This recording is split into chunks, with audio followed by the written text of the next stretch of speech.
In the dry heart of Texas, 1887, the sun was sinking low, throwing long shadows across the wide, empty land. Eli Ward wiped the sweat from his brow, pausing to lean on the fence post he'd been hammering since dawn. The day had been cruelly hot, and even now, as the light faded, the earth still shimmered with leftover heat. His shirt clung to his back, his hands were raw, but the fence had to be done before the herd wandered again. Out there, beyond the duster and mesquite, the horizon was endless and lonely. Eli had grown used to that. He'd buried everyone who ever called him family, and he'd learned to make peace with silence. But on this evening, silence didn't feel like peace, it felt like something waiting. The wind shifted day slow and dry, carrying with it the faint echo of hooves. Eli straightened, squinting toward the west. A rider was coming, barely visible through the shimmer of heat and dust. One man, one horse,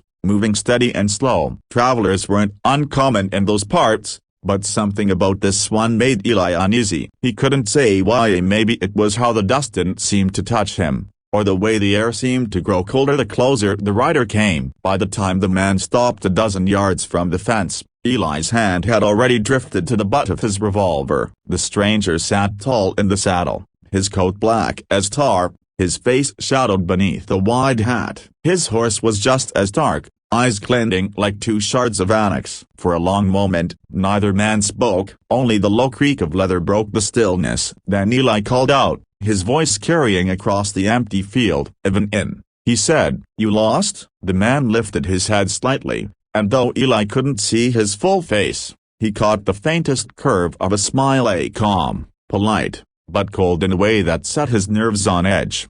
"I'm looking for shelter," the stranger said finally. His tone was smooth, too smooth, like the whisper of a snake sliding through dry grass. "Barn's open," Eli replied, his thumb grazing the iron of his revolver. "But the town's just 10 miles west. You'll find a better bed there." The stranger dismounted slowly, his boots sinking into the dirt. "I'm not riding to town," he said quietly. "I've come for you, Eli Ward." The rancher froze, eyes narrowing. The sound of his own name spoken by this man, this ghost of the desert, twisted something deep in his gut. He tried to keep his voice steady. "You know me?" The stranger smiled again, faintly. "I know your name, your father's name, a broken bar, and the name of the land you're standing on, the Ward Ranch. Born from a promise, bound by a price." Eli frowned, stepping back. "You're talking nonsense, mister. My father built this land with his hands." The stranger's eyes lifted, and in the dim light of the setting sun,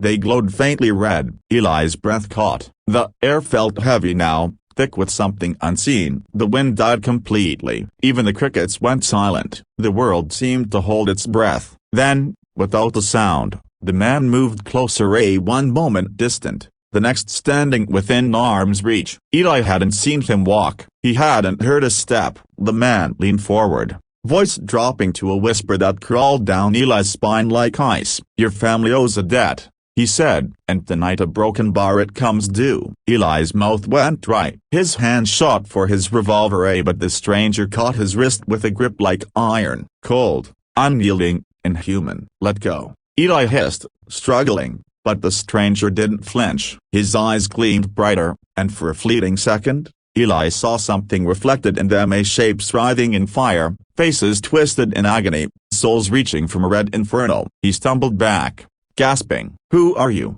he demanded. The man's lips curved again, almost kindly. "A reminder," he said softly, "of promises made and blood unpaid." Eli backed toward the porch, heart pounding. "My father's been dead 20 years. He spat. Whatever deal you think he made, it's buried with him." The stranger's expression didn't change. "That's where you're wrong, Eli. Your father's debts don't die with him. They pass on, through blood, through name, through you." His words echoed through the open air, and with each one, the land seemed to darken. The sky turned from gold to rust, from rust to black. The last ray of sunlight died behind the hills, leaving nothing but a thin, burning line at the horizon. Eli's breath came ragged now. He felt the ground beneath his boots vibrate, faintly, as if the earth itself was waking. He looked toward his barn as only refuge, but the lantern inside had gone out. A chill swept across the field, carrying with it the faint stench of smoke. Eli turned back,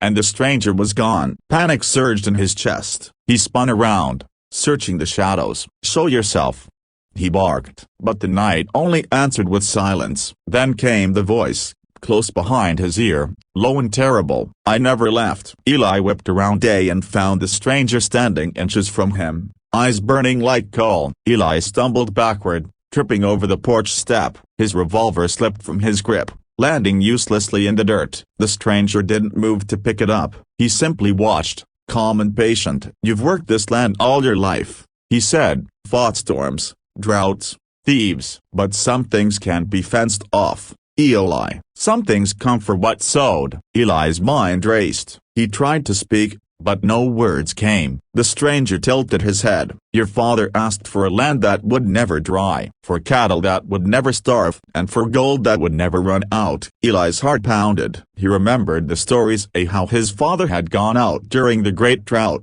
praying for rain. How, the next morning, thunder had come from a clear sky, and water had poured for days. The crops had thrived ever since. The Ward ranch had never once gone hungry. "No," Eli whispered. "That ain't true." "That was luck. That was God's mercy." The stranger's grin widened, cruel and knowing. "You're half right," he said. "It was mercy, just not his." The ground cracked under Eli's boots, thin lines glowing faintly red. From the fields, a low rumble began like thunder underground. He looked toward the horizon and saw shapes moving in the dark. Dozens, maybe more, pale outlines of men on horseback, riding silently through the dust. Their faces were hollow, their eyes empty. They stopped at the edge of the field, watching. Eli's breath caught in his throat. "Who are they?"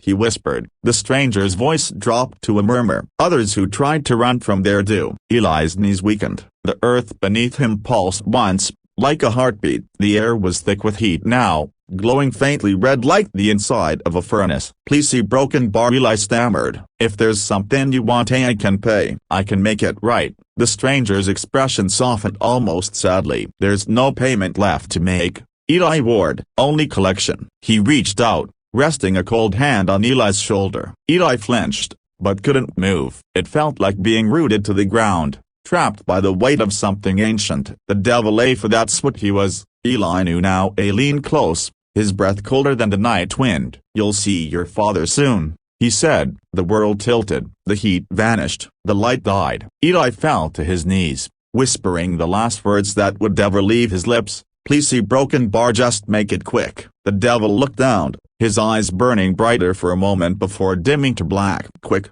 he said, almost kindly. "No, Eli, that wouldn't be fair." When dawn finally came, the Ward ranch was silent. The fields lay untouched, the cattle wandered freely, and the house stood empty. Only a single set of hoof prints led away, deep, burned into the earth, fading toward the horizon. And though no one saw it, the wind that morning carried a whisper that chilled every soul who heard it. A man's voice, distant and broken, still begging the same words. "Please see broken bar, just make it quick." Night fell like a shroud, swallowing the Texas plains in an unnatural silence. The air was thick, heavy, as if the whole world had stopped to watch what came next. Eli Ward stumbled backward, boots dragging through the dirt, heart hammering hard enough to drown out his thoughts. The stranger stood before him, still and calm, the firelight from the horizon dancing in his eyes. Eli's hand shook as he drew his Colt, pointing it squarely at the man's chest. "You're crazy," he growled, his voice breaking through the thick air like a crack of thunder. "You talk about debts and souls like some kind of preacher gone mad." The stranger didn't move. He didn't even blink. His voice, when it came, was steady and low, the kind that didn't need to shout to command fear. "Your father traded souls for land," he said. 40 years ago, he stood where you stand now. I gave him what he asked for: a rain in a dry season, cattle when others starved, gold when his hands were empty." Eli swallowed hard, a cold knot twisting in his gut. He shook his head, trying to hold on to disbelief. "My father was no fool," he spat. "He worked. He bled for this land. He never made a deal with the devil." The stranger tilted his head slightly, a faint smile curling the edge of his mouth. "You think the devil walks with horns and fire?" rancher, number. I walk where men beg. I come when they whisper promises they don't mean. Your father begged for life on dead land. I gave it, and when the price came due, he passed it down to you. Eli's gun wavered in his hand, his knuckles white against the metal. You expect me to pay for his sins? He asked, voice trembling. The stranger took a slow step forward, boots sinking into soil that was turning black beneath his feet. You've already paid, rancher, he said softly. Every breath you've taken, every sunrise you've watched, they've all belonged to me. The words hit harder than any bullet. Eli felt the world tilt around him. His chest tightened. His heart, the same heart that had carried him through storms and loneliness, began to ache in ways he couldn't understand. No, he whispered, you're lying. But deep down, something told him the truth had already been spoken. The wind began to rise again, swirling dust around him like a storm of ash. Thunder cracked in the distance, rolling low and deep across the plains. Then the ground beneath Eli's boots began to glow, a faint at first, then brighter, pulsing like the heartbeat of the earth itself. The air shimmered red, and the soil cracked open in narrow veins of light. Eli stumbled back, eyes wide. What the hell, he began, but the words caught in his throat. From the glowing fissures, shapes began to rise, half-formed at first, then clear as moonlight. Men, riders, their faces pale and hollow, their eyes burning faintly white. They sat astride ghostly horses, reins made of smoke, boots dragging through the red dust, and all of them whispered the same thing. Eli Ward, a broken bar. The sound was like wind through dead trees, soft, but heavy with menace. Eli's revolver slipped from his grasp, falling into the dirt with a dull thud. He backed away, chest heaving. No, a broken bar, no, this ain't real. The stranger's eyes followed him calmly. They're real enough, he said. They were men like you, proud, stubborn, unwilling to believe. They made their promises, too. The riders circled slowly, their forms flickering in and out of shadow. The faint red glow bathed everything at the barn, the fields, even Eli's hands, until the whole world looked like it was burning from underneath.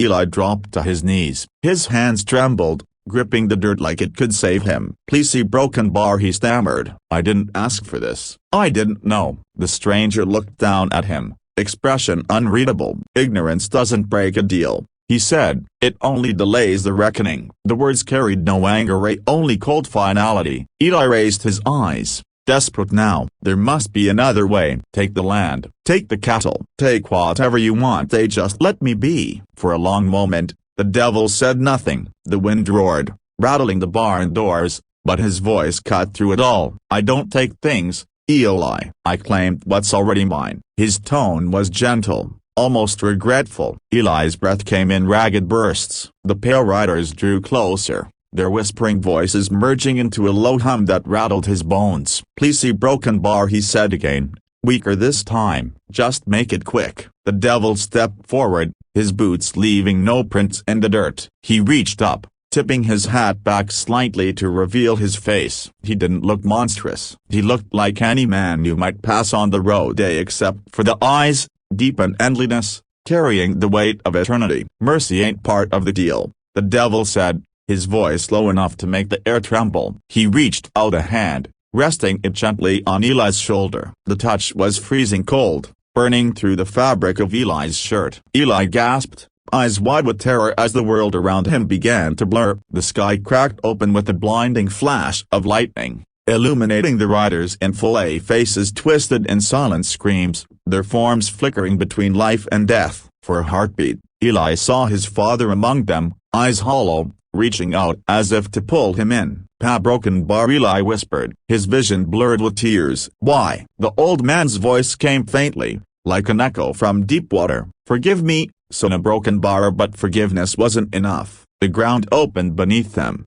red light flooding upward. The devil's hand tightened on Eli's shoulder, and in that final moment, Eli understood there had never been any escape. He'd been living on borrowed time since birth. He tried to speak, to beg, but no sound came. The light swallowed him whole, and with it, the ward name disappeared into the dust. Then a silence. The red glow faded, the thunder rolled away, and the night returned to stillness. The riders vanished one by one, dissolving into mist that sank back into the ground. Only the devil remained, standing alone on the scorched soil. He adjusted his hat, eyes flickering faintly before dimming to black. "Another debt paid," he murmured, voice quiet as the wind. He turned, walked to his horse, and mounted. The beast snorted softly, its eyes reflecting faint embers. Without another glance, the two rode off into the horizon, leaving behind nothing but ashes and silence. When the sun rose the next morning, the Ward ranch was still. The fences were gone, the barn half collapsed, and the house stood empty, but the land itself was green again, as if rain had fallen in the night. The cattle grazed quietly, unaware. To the west, near the fence line, one might have seen a faint mark in the dirt, the shape of a man's hand burned deep into the soil. And if you listened close enough, you could hear it, the faint whisper of the wind, carrying a voice that never truly died. "Please see broken bar, just make it quick." By noon, travelers passing through the valley spoke of strange things: the scent of smoke where there was no fire, the sound of hooves where no horses ran. Some said they saw a rider dressed in black near the horizon, watching the ranch that no longer stood. They'd tip their hats and ride faster, unwilling to linger. No one stayed long in that stretch of land again. They said it was cursed, that no grass would grow where Eli Ward fell. But sometimes, under the blood-red sunset, the earth shimmered faintly alive with something ancient and restless beneath. Years passed, and the Ward name faded from memory. The land changed hands, fences rebuilt, cattle returned. But those who worked it always said the same thing: every so often, at the edge of night, the wind would stop, the crickets would fall silent, and just for a moment, you could see him, a lone figure standing by the old barn, hat tipped low, staring out toward the horizon where the devil had gone. He never moved. He never spoke, but if you listened carefully, you'd swear you could hear his whisper, drifting softly through the dark. "Please see broken bar, just make it quick."